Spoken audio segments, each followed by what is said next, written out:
saying, this team is going to have fairly low win total this year. Do you think that home field advantage is an asset for you guys that people aren't really taking into account? It's hard to listen to any of that. It's going into year 15, put your head down, do as best you can, work as hard as you can, try to make everybody around me better, and just go out and play. And I think that's the focus right now. Are there times when the heat makes you reconsider the beard?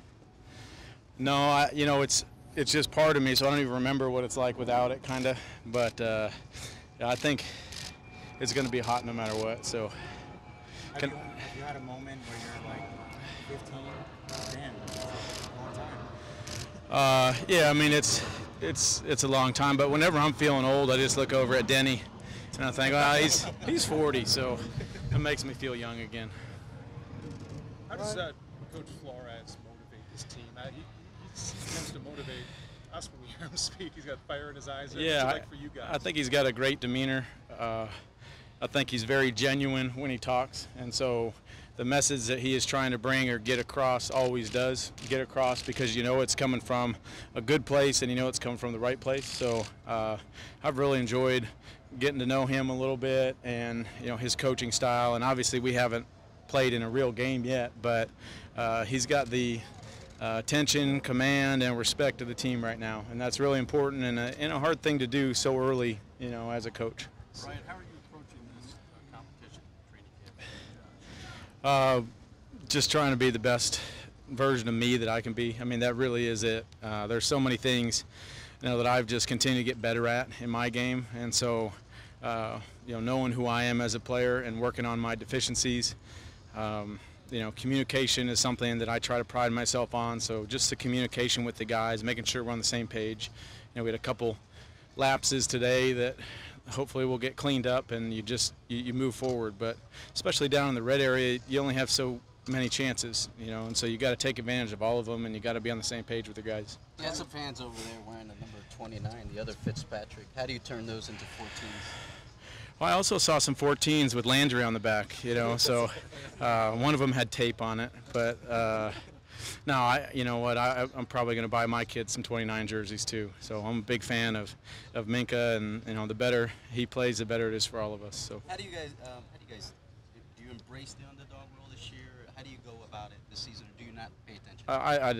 I don't even think about it that way. I think about how am I going to put myself in a position to make this team better, and that's really all it is. Ryan, did you have a chance to work with some of these guys for the last few weeks? No, since we broke here, I've just been in Arizona, a couple other small family vacations, but just getting that last family time in and then coming out and getting to work. What do you think Kalen Ballage brings to the offense when he's back there for you? Well, I think he was very impressive to me in the offseason, just in terms of work ethic. He's a smart guy. He wants a big role. He's very versatile in what he can do, and so I think versatile backs are very good in this system. So he's got a nice chip on his shoulder, just in terms of being able to show everybody what he can do. And I've had a good time working with him so far. Ryan, when you signed here, you said that the open starting job was one of the big reasons why you wanted to come here. Obviously, that's probably still the case, but could you see yourself playing in a backup role? Again, I am totally focusing on how do I put the best version of myself on the field, and I like playing football. Are you embracing a mentor role with Josh a little bit too? Well, we spend so much time together. Me and Josh and Jake and Jerry in that room as well.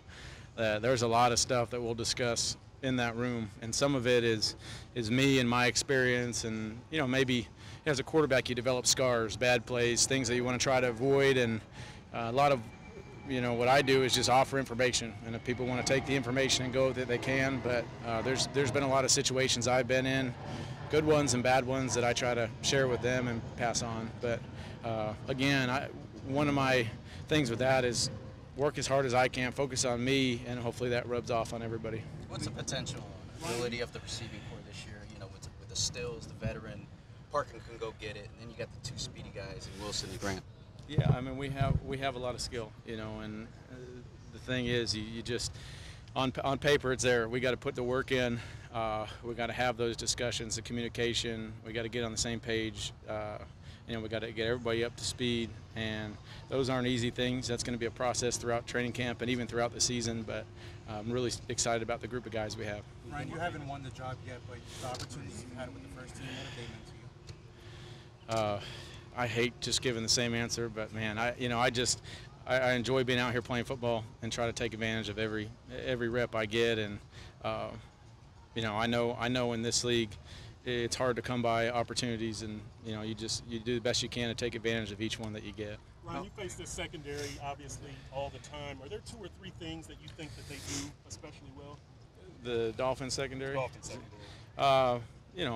Personnel-wise, there's a few guys, but the scheme is a lot different. I mean, the scheme is, a scheme they hadn't done in the past. So we're going at it here. I would say, they've been good. The biggest thing, they make us better. They're very competitive back there. I think we're very competitive as a wide receiver and tight end group, and we're going to make each other better and have some good battles out here. Ryan, Laramie Tunsil was telling us he's starting to feel like a real veteran going into his 4th season, Yeah. which probably doesn't impress you too much.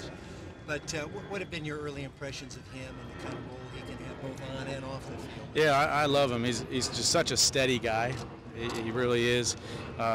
That's important to have.